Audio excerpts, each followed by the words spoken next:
How's it going, guys? My name is Zach with the Movie Castle, and today we're going to be talking about Predator, issue number 2 from Marvel Comics. Yeah, I was really excited when the Predator thing was finally announced that they were doing it again.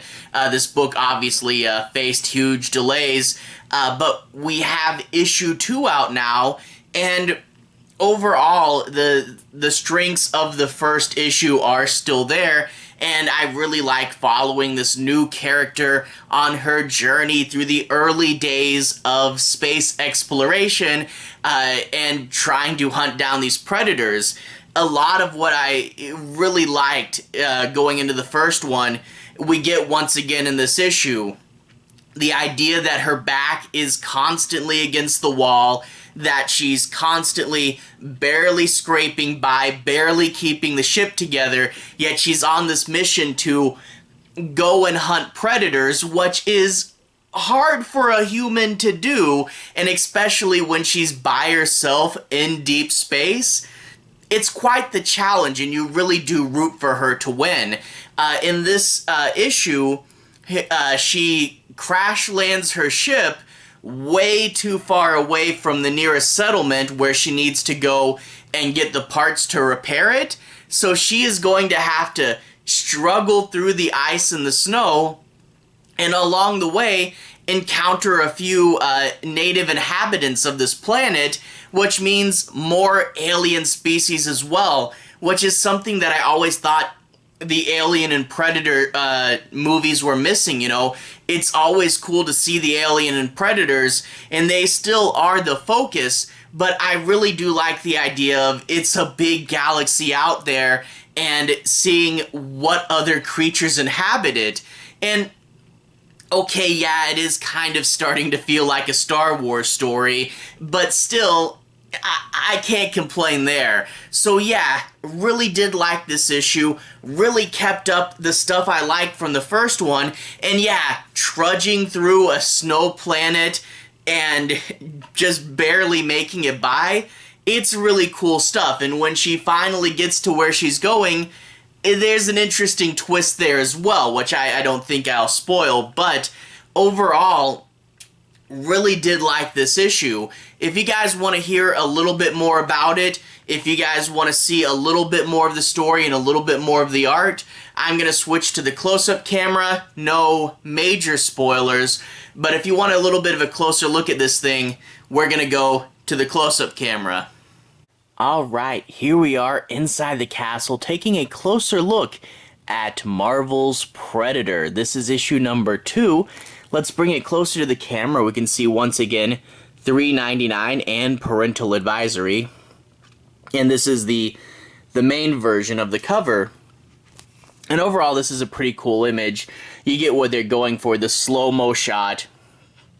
The two fighting it out in the snow, and she is jumping up in the air about to strike down at him. Now, that being said, this is a case of, and I see this a lot with comic book cover art, is when you're looking at it, you can look at it and go, yeah, it looks good, and it does look good. I do like this image, but it doesn't stand out super well on the shelf. You know, this thing is just so white, and I feel like if the logo was in red and maybe, I don't know, put some blood on here to pop the reds there as well.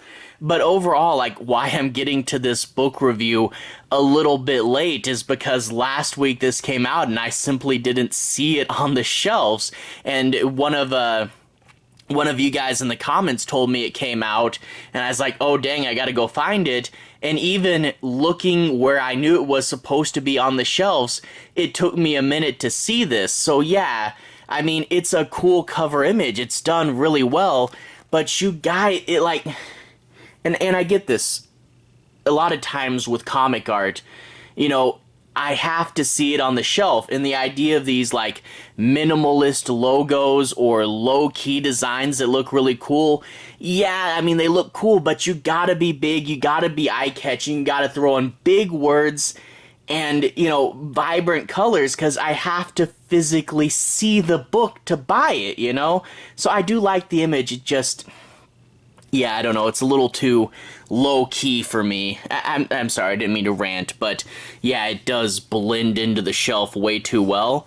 Anyway, after that, there is a cold opening. No pun intended with cold opening. There is a cold opening, but I'm going to skip first to the credits. We get to see the big Predator logo with some art inside of it, and the summary once again, covering the 4 main Predator movies, and talking about how it is 2056 when this story begins. And I think that's 2056 when she's a little kid, and then it's like 10 years later now. Still a lot closer to the present than I would have thought. But again, major props for Marvel for doing a previously on. I really wish more books would do that. Previously on, and also telling us how long the plot arc will be. That's great. So this is Day of the Hunter 2 of 6, written by Ed Brisson, with art by Kev Walker. And overall, I do want to say, the Alien books, when they change plot arcs, jump from character to character, and they're all sort of like little mini-series. But I do want to say, Marvel, I really do like this main character, and assuming she survives the plot arc, because, you know, you never know what's going to happen, I would really like to carry on with one consistent character, and that could be something that separates the Alien book from the Predator book, is maybe they're all this, you know, one story, one character. I don't know. It's just with the Alien books, I am starting to miss all our old protagonists, so I'm hoping we stick with this girl, because she seems pretty cool. Anyway, without further ado, let's go ahead and take a bit of a closer look at the book. I'm going to be covering a bit of the plot, but I'm going to be avoiding major spoilers, so no major spoilers. I won't ruin the end for you guys. There's some cool moments towards the end, but let's take a little bit of a look at the plot. Anyway, we open up with the crashed ship in the snow there, and the first thing she's got to do is get the AI back on so she can figure out how to fix the ship, and she can communicate with the AI, but she'll essentially be by herself just radioing back to the ship, and she can't take all her armor because she needs her snowy stuff. And I do like, you know, those goggles are really nice grungy design. I really do like how the art, they get all these cool big and bulky things that, you know, people wear, or big bulky robots and ships. I really do like that aesthetic there. But she has to go out in the snow, and I think they said this on the last page, but the journey could take anywhere from 1 week to 4 weeks, but it better take about 1 week because she only has 8 days worth of rations. So right off the bat, we're sticking this character in another really hard circumstance, and it's one of those characters that really always has to be constantly fighting, and we see her, and like there's the day counter in the left-hand corner there, and she's just, you know, days and days are going by, and it's day 11 by the time we pick up again, and she's like, I'm doing this big long quest for revenge. It can't end with me dying on a random ice planet. But luckily for her and her rations, she finds a buffalo-like alien. And again, I want to say, major props to the Predator book for filling out more of the alien species in the AVP world. That's really cool. So, luckily for her, she gets some tasty buffalo meat. Alien buffalo. I wonder what the species name is. But anyway, I do like this next scene.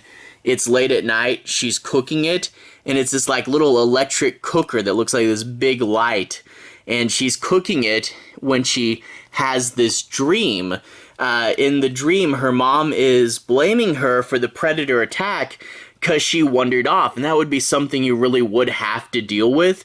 Although that being said, if the Predators were on the planet, they would have definitely found them anyway, but she of course blames herself, and we get this really cool dream sequence where the mom has Predator mandibles on it, and the text even has this like little purple offset, purple and pink, makes it all kind of fuzzy. That's really cool.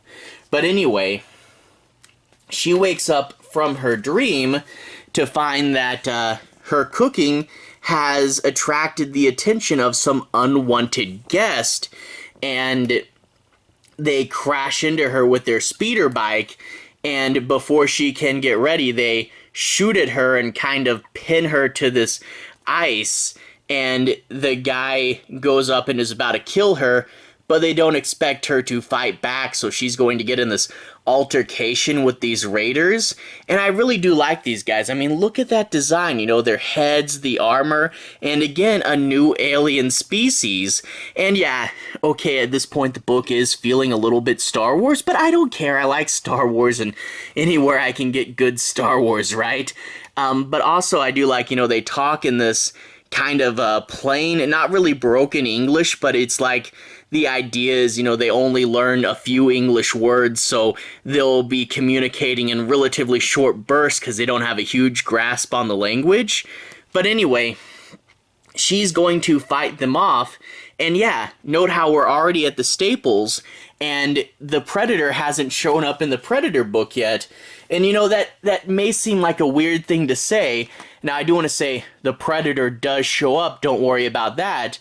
But I do like how they don't feel overly reliant, like we have to do it.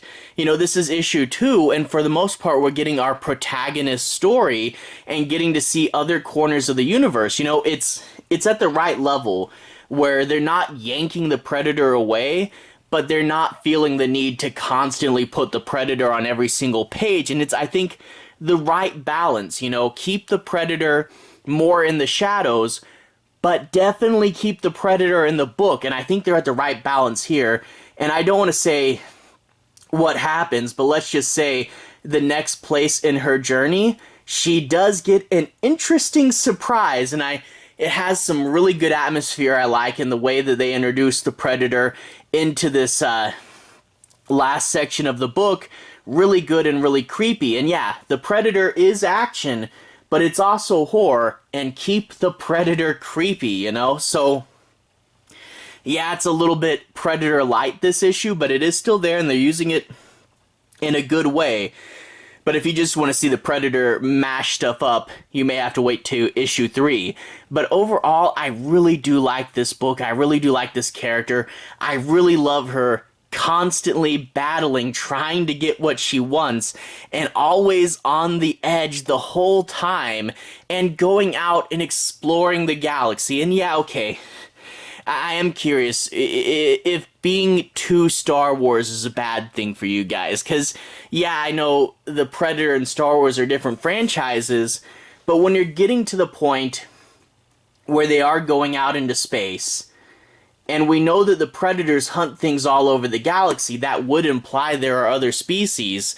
So I don't know, I really like seeing the other alien species. I think that's really cool. But I wonder if other people aren't going to like that. I don't know. I don't know if this is for everybody, but I can say that me personally, I really dig this book. And I'm hoping that Day of the Hunter won't be the only one. I'm really hoping we keep with this main character, because I could see this concept going a long way. Anyway, to everyone who's watched so far, thank you for watching. To everyone who's liked and subscribed, thank you.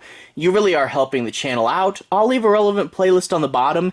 This should be my Alien and Predator playlist. You can find my review for the first one in there, as well as the Marvel's Alien line. Anyway, have a good day. I'll see you guys again very, very soon. Relevant playlist on the bottom. Have a good day now.